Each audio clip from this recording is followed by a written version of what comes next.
rumah sewa. Saya percaya ramai di antara kita pernah mengalami pengalaman seram atau pengalaman misteri bila kita menyewa rumah. Jadi berhati-hatilah bila kita nak menyewa tu, please lah perhatikan keadaan di sekeliling anda. Kalau harganya terlalu murah, mesti ada sebabnya. Betul tak?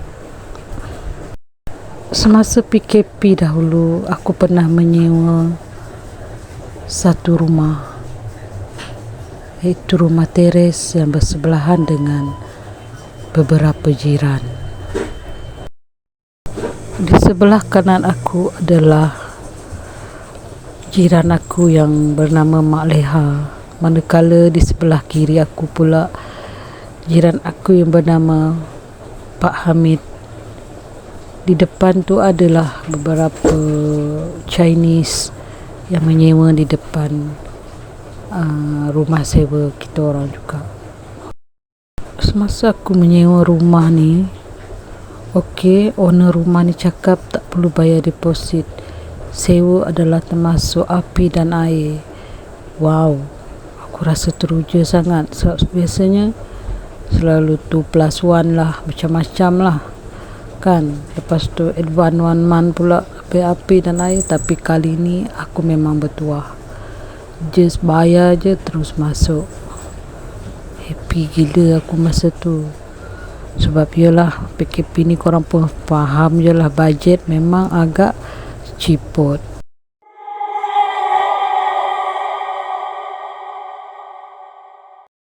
Terima kasih banyak-banyak untuk korang yang still setia dengan channel saya. Dengarkanlah. Kisah ini diceritakan semula oleh Hana kepada saya. Bukan nama sebenar. Semua watak dalam ni saya sudah ubah nama dan tempat untuk menjaga privasi mereka masing-masing. Tentu korang faham keadaan semasa PKP. Pergerakan amat-amatlah terbatas. Untuk yang bekerja pun perlukan permit dari balai polis yang berdekatan. Jadi banyaklah masalah yang berlaku masa tu, terutamanya dari segi kewangan. Begitu juga dengan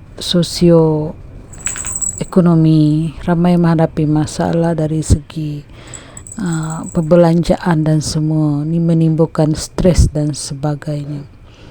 Itulah yang berlaku kepada jiran-jiran saya.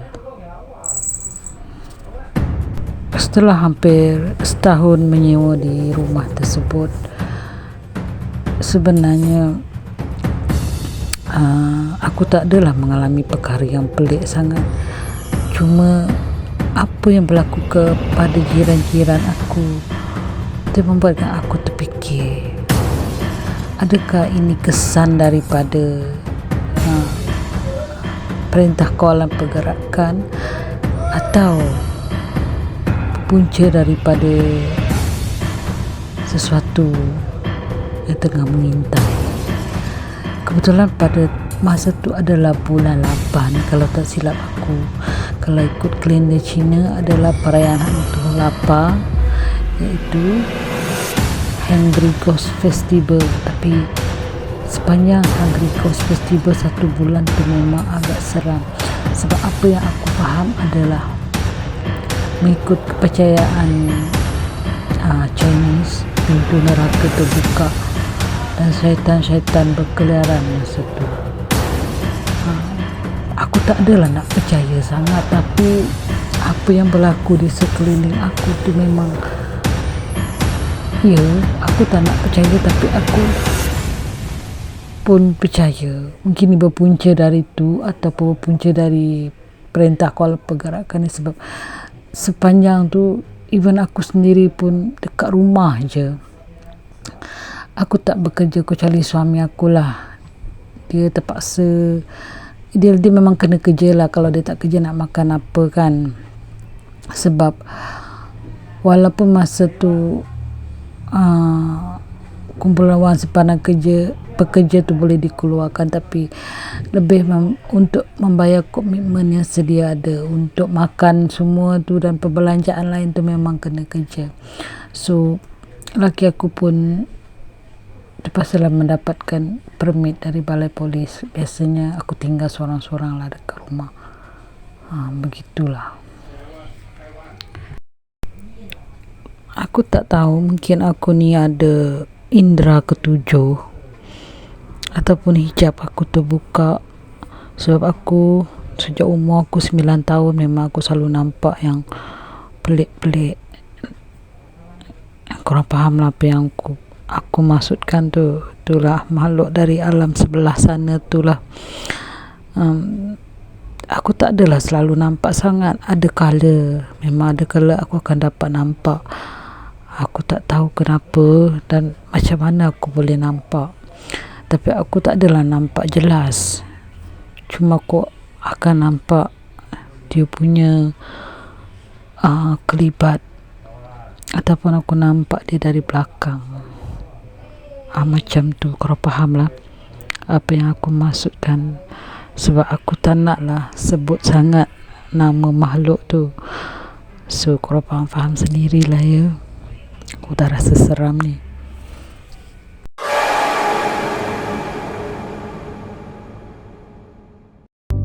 Masih segar dalam ingatan aku, tragedi itu berlaku pada 31 Ogos 2020.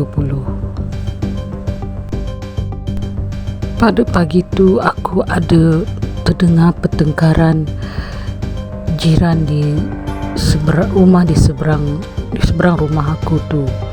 Aku bukanlah menyebut sebab suara dia terlampau keras dan kuat. Memang agak mengganggu lah sedikit. Faham lah kan, masa PKP ni memang suasana memang agak sunyi. Dan kemudian aku dengar jeritan seolah-olah ramai orang yang tengah berkumpul dekat luar. Aku pun keluar. Ya Tuhan, inilah kali pertama aku tengok realiti dan bukan lakonan. Ini betul-betul. Aku tengok depan mata aku satu tragedi yang sangat tak tahu nak cakap lah. Perasaan aku masa tu macam bercampur gaul. Memang Tuhan je lah yang tahu. Apa yang aku lihat adalah tersangatlah banyak percikan merah tu. Korang faham lah apa yang aku maksudkan dekat sini.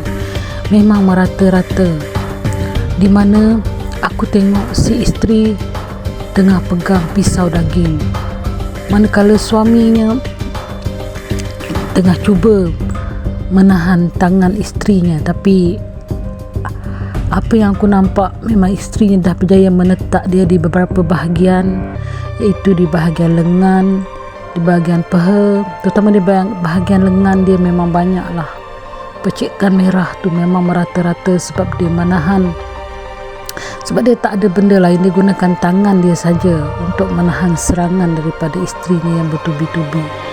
Aku tengok orang dah ramai berkerumun, ada yang telefon, mungkin dalam telefon polis, mungkin dalam telefon ambulan. Ada beberapa jiran lain pun keluar juga. Kita orang tak tahu nak buat apa, sebab dia tengah pegang pisau daging ni. Tak ada siapa nak berani nak dekat situ. Jadi ramai yang menjerit call polis. Dan aku tengok Pakcik Hamid pun datang. Aku sangat respect lah Pakcik Hamid dekat sini, sebab dia sangat berani. Sampai dekat situ, Pakcik Hamid pun terus menghalang perempuan tu dengan satu jurus saja. Kemudian perempuan tu pun terduduk dan melepaskan pisau tu sambil menangis. Kalau suami dia, aku tengok dah memang banyak sangatlah percikan merah tu. Suami dia pun dah pucat, mungkin dah terlalu banyak lah cecair merah tu keluar dari badan dia. Kita orang semua pun tak tahu apa nak buat. Aku masa tu memang terkedu. Dan aku tengok dekat depan pagar tu memang banyak sangat cecair merah tu merata-rata. Sampai aku sendiri pun terketar-ketar. Aku tak pernah tengok. Inilah first time aku tengok. Ya Tuhan, aku pun bukan tak nak tolong. Aku sendiri bila tengok darah pun macam nak termuntah. Trauma memang banyak lah kan. Percikan merah tu memang merata-rata. Yang semua jiran-jiran Chinese semua keluar, dan hampir satu taman tu pun pergi ke tempat kejadian. Dan akhirnya polis dan ambulans pun datang. Kedua-duanya pun telah dibawa ke tempat yang sepatutnya. Tapi kawasan tu polis sudah simpan untuk inilah kawasan larangan lah untuk siasatan lanjut. Aku masa tu memang terkedu, tak tahu apa yang aku nampak ni. Memang ya Tuhan, memang takut sangat-sangat. Pakcik Hamid ada datang melawat lah si suami tu. Menurut cerita Pakcik Hamid, jari jemari dia ada yang terputus dan ada yang hampir terputus. Di bahagian lengan dia memang banyak mendapat jahitan, dan yang paling teruk di bahagian peha dia mengalami luka yang sangat dalam. Tengok keadaan mangsa pun memang sedih. Begitulah cerita Pakcik Hamid. Aku bukan tak nak pergi melawat. Yalah, macam dah lah, aku sendiri pun macam trauma. Lepas tu Makcik Leha ni pun bisik-bisik lah dekat aku. Dengar cerita dia ni, si isteri ni suspek yang suami dia ni ada curang. Macam tu lah yang dia dengar-dengar. Tapi yalah, sebenarnya Tuhan je lah yang tahu apa sebenarnya masalah dia orang. Tapi aku cakap dengan Makcik Leha, tapi aku selalulah tengok ada satu perempuan baju kuning rambut panjang berdiri dekat luar orang pagar rumah dia orang tu. Perempuan tu buat apa? Aku tanya dekat Mak Leha. Mak Leha terdiam. Perempuan baju kuning rambut panjang. Kau ni merepek je lah Hana. Mana ada yang tinggal kat rumah tu. Dia orang 3 beranak je. Suami dia, isteri dia dengan anak yang dia tu. Berapa tahun umur anak dia tu, dalam 2-3 tahun. Dia orang bertiga je dekat situ. Aku pun diam. Oh iya ke?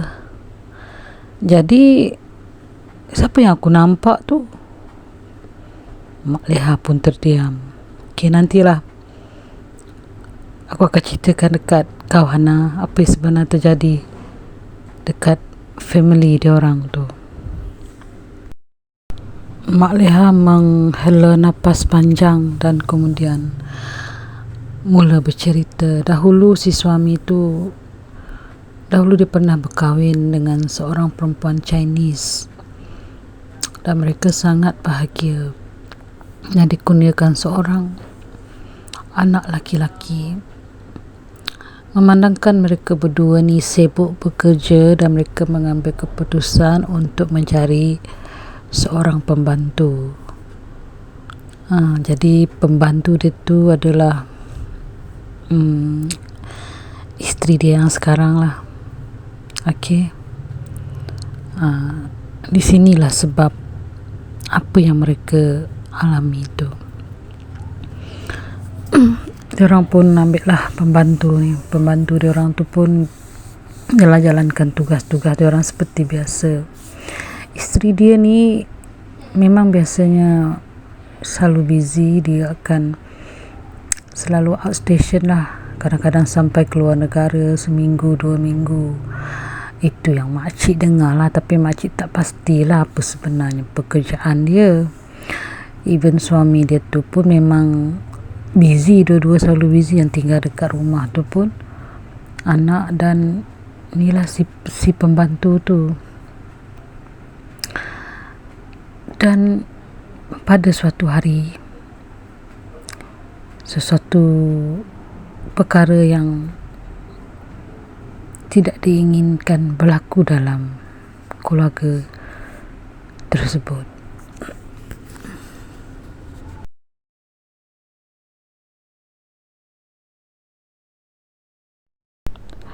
Mendengar cerita dari diorang, sepatutnya si isteri itu fly ke Jepun 1 minggu, tapi tiba-tiba dia balik cepat. Kemungkinan kerja dia di Tokyo tu dibatalkan. Dia pun balik rumah pada hari tersebut lah.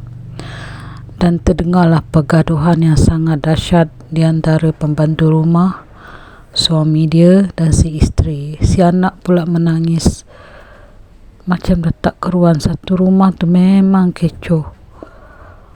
Dan semua kita orang pun berkerumun dekat situ. Yalah, bising-bising semua memanglah. Rupa-rupanya si isteri menangkap basah si suami dia dengan pembantu tu dalam bilik. Aku orang faham-faham je lah. Dan anak dia orang tu dekat luar lah bermain. Masa tu tak tahu apa-apa. Bila pertengkaran tu berlaku, si isteri pun heret anak dia keluar dan memandu kereta dengan keadaan yang tak keruan.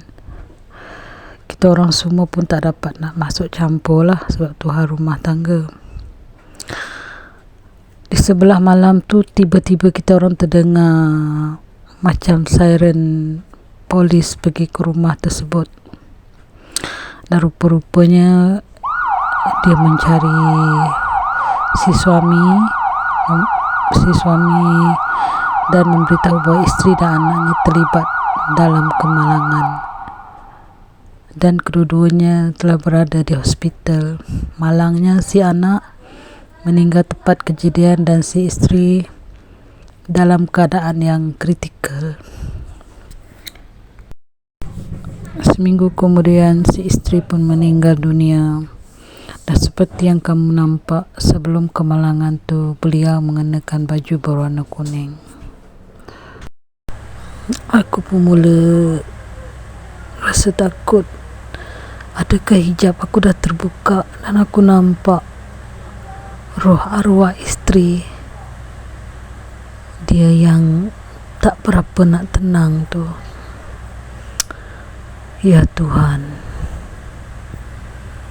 Selepas peristiwa itu, aku juga lah berbincang dengan suami aku untuk cari rumah lain.